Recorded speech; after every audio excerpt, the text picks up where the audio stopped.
Okay, welcome back. And our next guest is Honorable Sergius Ogun.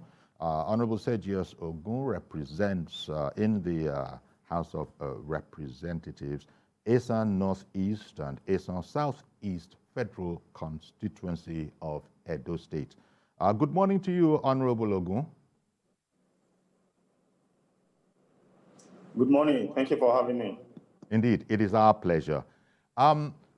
Quickly now, to sort of get some understanding, a bit more clarification, the House of Reps last week resolved to file a motion at its plenary to override President Muhammadu Buhari's veto, that is his failure to assent to Clause 84(8) of the Electoral Act amended, which provides for statutory delegates.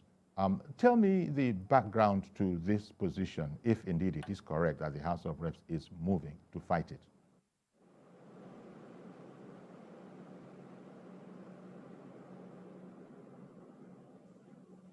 Yeah, I think I lost you a bit, but I think I understand what you're trying to say. The section 84(8) of the Electoral Act, I think is the most talked about section of the Electoral Act 2022.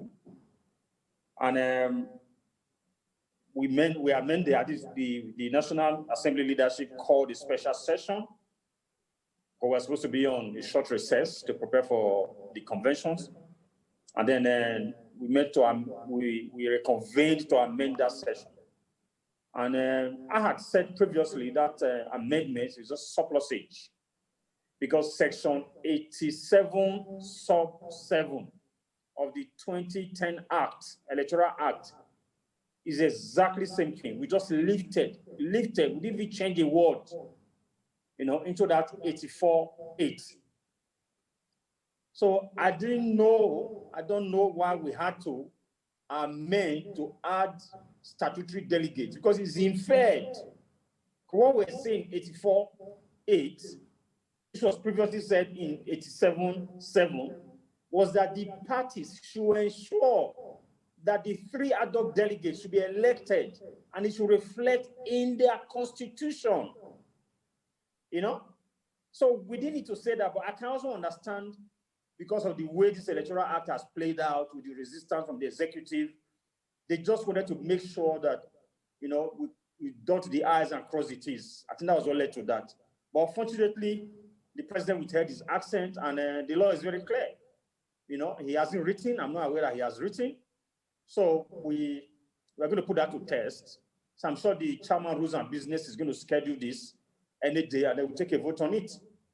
And like section 58(5) says, if we can get to third in both chambers, then that will override the signature of the refusal of assent of the president, and it becomes the law. So that's very clear. Now, this came on the heels of, shall we say, a mass failure of NAS members, National Assembly members generally, to secure a return ticket in the recently concluded party primaries. Do you think there's any sort of a link between that happening and the attitude as of last week, where this the House of Reps and I think the National Assembly has resolved that they're going to fight the veto of the president? Yeah, well, this will happen. I think most of our colleagues are not back right now, and some people put it down to this. Yeah, because I'm sure you people follow this up. The 3 ad hoc delegates were the ones that voted. And for most of my colleagues, their attention was on the statutory delegates. But they are known for a long time. We knew who they were, So the new kids on the block were the 3 ad hoc delegates that were elected from the wards. And like one of the ad hoc delegates said, that they were the stone that the builder rejected, because nobody was talking to them. They were not wooing them. The aspirants were all going for the statutory delegates. And in most places, the statutory delegates, sorry, the ad hoc delegates they are made through the leaders, largely the leaders in the world, you know. So when the time came to give a nod, if you are not in the good books of the leader, he will look the other way, you know. And I think most of my colleagues didn't plan with that. Because if you are not in agreement with the leader, you can still work with a larger number of the delegates that were statutory, you know. So it's unfortunate that's what led to most of our colleagues not coming back. This anger is going to be one of the reasons why it's going to be very easy to collate or collect signatures to override the president's accent. So I think this is going to be a walk in the park. It's not going to be a struggle at all.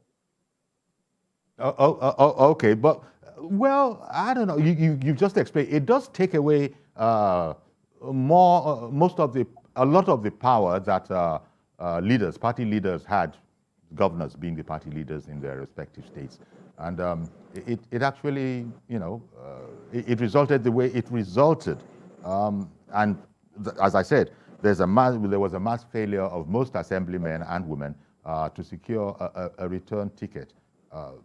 But on the other hand, it did make the conventions a lot more manageable.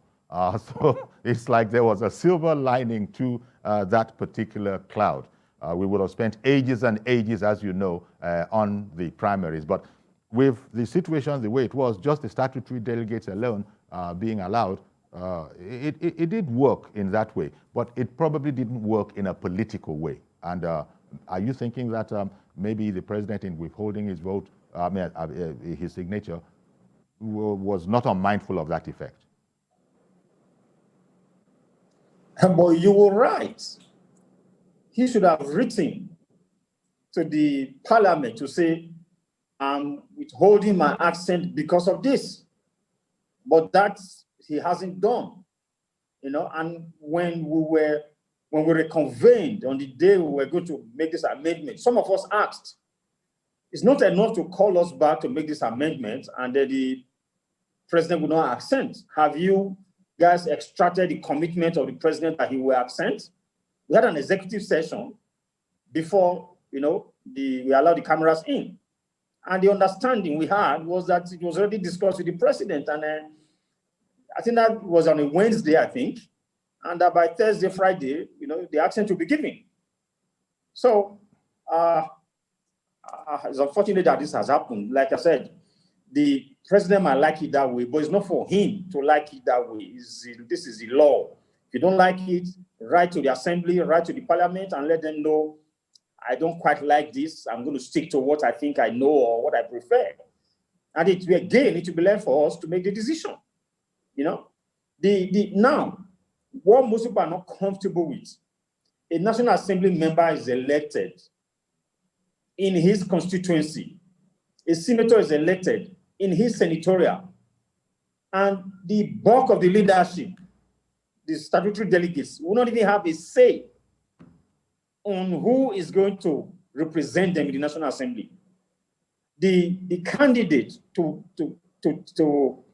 run on the platform of the political party is going to be elected in Abuja or anywhere.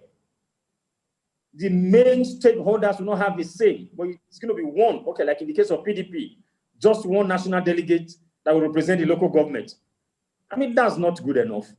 When you have a large crowd, yeah, it can be more expensive, but the fanfare and the decision that will be made by a larger body, you know, that's why politics is a game of numbers. So I think the president should have communicated to the parliament, and then maybe we'll give him another feedback why we resorted to that. But I don't think what he has done now by keeping quiet is going to solve the problem. Okay. Because I think... Yeah, but the rules of engagement in the National Assembly, where the president declines to, you know, append his signature, the National Assembly can actually maybe engage in some processes and then go ahead and approve it themselves. Clarify that whole area, please. That is going technically now.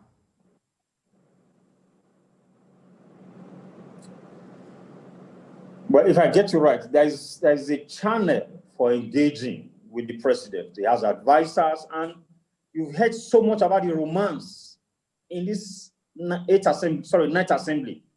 The romance between the executive and the parliament. So what happened to that, to the romance? What happened to that window for communication?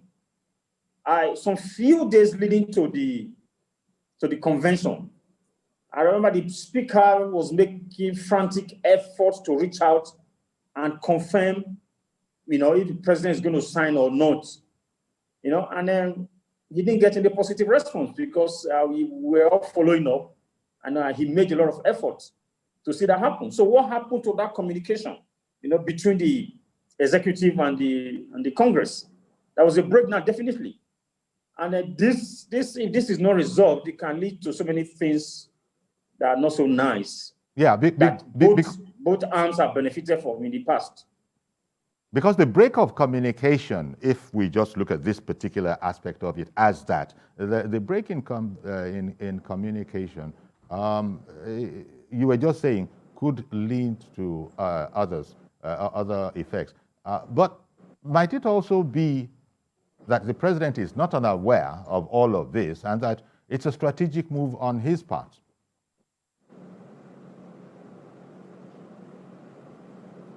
But as I'm saying, communication, you will communicate with the parliament. You don't just keep quiet. They say, like you people will say, the journalists, communication is two ways. So you have to talk to me so that I will know what you are thinking of, then I will respond. So we don't send a bill to you to accent and you just keep it and keep quiet. I think what he's doing technically, he knows this part of the law, the section 58.5. Well, I will hold my accent. If they feel like going ahead to do the needful one, I will let them go ahead and do it. Yeah. I think that's what's going to play out. But again, I'm sure you know all the controversies surrounding this amendment, largely because of the public servants that were not allowed to be part of the convention, to choose the national chairman and all that. So a major beneficiary, somebody was disadvantaged, the Attorney General of the Federation. And he is the chief advisor to the president on matters like this. My suspicion is that maybe he's told the president to hold on. There might be a judgment from the Supreme Court that might throw this whole thing out. So I suspect that is what is happening. So they are holding on, or they are waiting, believing that the Supreme Court, will come up with a judgment that might throw spanner in the works. But in any case, we might be going on recess next week. So I don't know whether we even have the time to meet and then override. Because I was going to ask that. Say, how much time do we really have? When I say we're talking about the nation, talking about the National Assembly, how much time do you really have before the processes can start to churn to override, as it were, the president's veto? I don't know that it is actually a veto, technically speaking, yet. But as you said, there's been a silence. Communication is two ways. I like the analogy. And, you have said this is the way it is. The president has not responded. The news out there is that the National Assembly is moving to override the president's veto. First, do you accept that it is truly a veto? And then, as I said, if we were to go down that route, how much time? What does the Constitution and the rules of the National Assembly say? Yeah, well, section 58.5 says after, I think, 30 days, and I guess it should be up to 30 days now. Even our rule book, Order 12, Rule 12, also says that clearly, that if the president withholds his assent, then within 30 days, we can sit and we get 2/3 of both chambers can override that. So I think the time is right to do it. But like I just said, if we're going to go on recess next week, we may be going away for like 8 weeks. So I don't know, maybe we might have to wait till we come back. But there's no hurry anymore anyway. The conventions have come and gone. Exactly. Do you think the president's dare I say, strategic move, maybe it's a misnomer, do you think that was the original sort of intention, and that they are, in the presidency, playing the system? Let's put it like that. They know the rules. They are playing the system. Here we are in the territory where it is ripe for the National Assembly to make its move if it wants to. But then nothing is ever so straightforward and plain in Nigeria, is it? Perhaps there still is there still room that some other eventuality can arise as a result of engagement, even if at this late date? Yeah, very possible. This night assembly is not confrontational. Like I said before, it's the romance between the executive and this night assembly. So I hope they can take advantage of it to try and resolve this. But in any case, how come this was not resolved before the conventions? You know, that relationship was there. Or how come it was not, they didn't take advantage of it? So again, like I said, I think I suspect that the Attorney General might be in the middle of this, and you also clearly understand the fact that they know we might be away for a while. Mm-hmm. Unless we take that decision like today, you know, or Tuesday, you know. Otherwise, if we go away for about 8 weeks, maybe they're also calculating by the time we come back, the Supreme Court probably would have given a judgment that will not be in our favor, you know. But well, let's see what happens. We don't have any more conventions against the. So there's no another 3 years. So there's no urgency, there's no undue urgency, so to speak, as there might have been, you know, just before the conventions.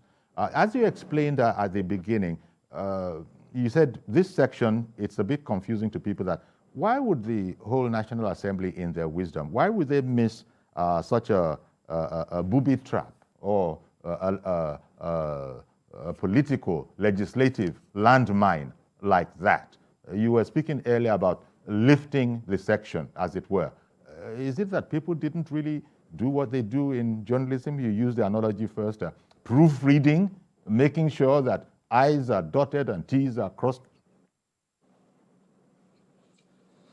I think it's just, I think it's the advice because of the ministers that we did not allow to participate, that had to resign, their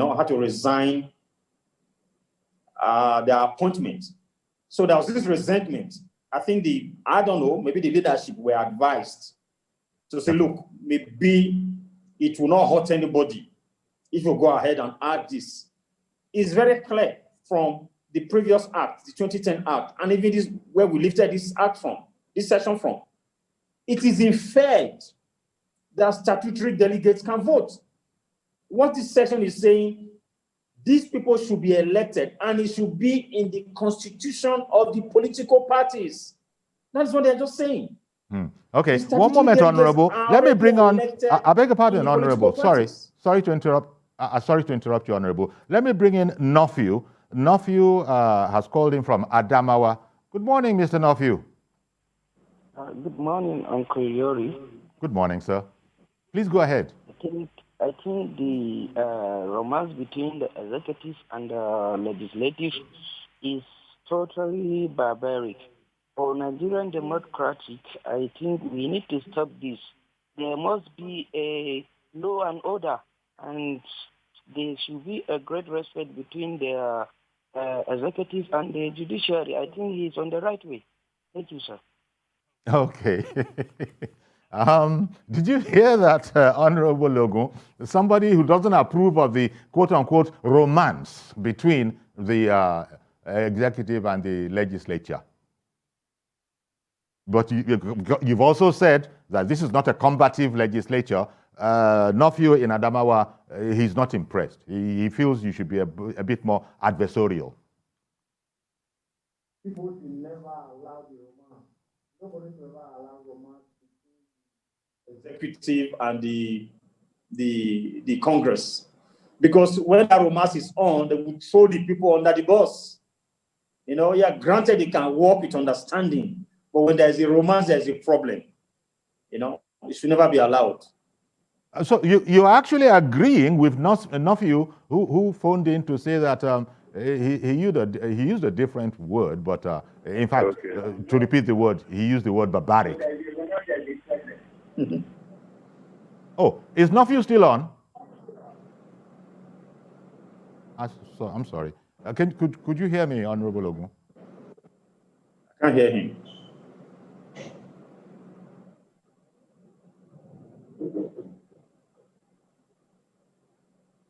Okay, I think there's a call coming in. Good morning, Mazi OKOROAFOR.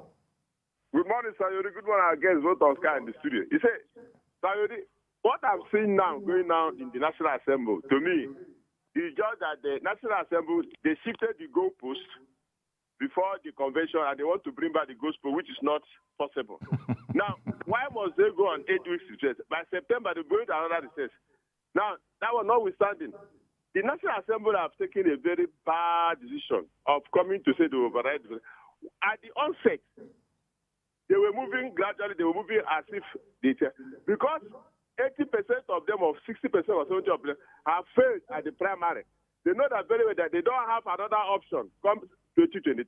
That is why they have come now to go back to revisit what they abandoned.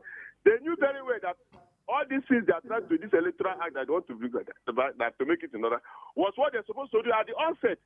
Why must they come back now that they want to bring back to veto the but people in Nigeria were clamoring since last for them to veto that electoral, but they refused because this primary their party election did not favor them. Look, let me tell them, as far as Nigeria is concerned, 80% of National Assembly, both Senate and House of them, they will not come back. Whether they like it or not, anything that they do, they bear in mind, it has been mass stamps. Nigerians have their voters card. Many Nigerians go and register and get a vote. And vote many of them because they did not give Nigerians the dividends of democracy. For that 4 years they have spent, or 8 years, you have spent 20-something years. Why must you be there? Leave that place for another person to continue, not for you to be there. Let new hands come on board. Thank you very much. Have a blessed day. Okay, Mazi OKOROAFOR in AROCHUKWU there. Honorable Ogun, let me give you the last word. Any comments? Oh, well, I can understand that he's a voter, electorate, he's not happy, but, well, most of my colleagues might not come back, but I think who's going to suffer it is the country, really. Because you're talking about institutional memory loss now. You have this large number of people that have been trained, that have been exposed to how things work in the parliament. Then they are not going to come back. You're going to have young people again, or a new set of people. It's the country that will suffer for it. All right, then. But like I said, maybe that's sorry, Honorable Ogun. I beg your pardon. Sorry for interrupting you, but that's a fine place to leave it. As I thank you very much for coming on, Honorable Sergius Ogun, representing Eastern Northeast, South, and Eastern Southeast of the Federal Constituency of Edo State. Thank you very much for joining us, Honorable.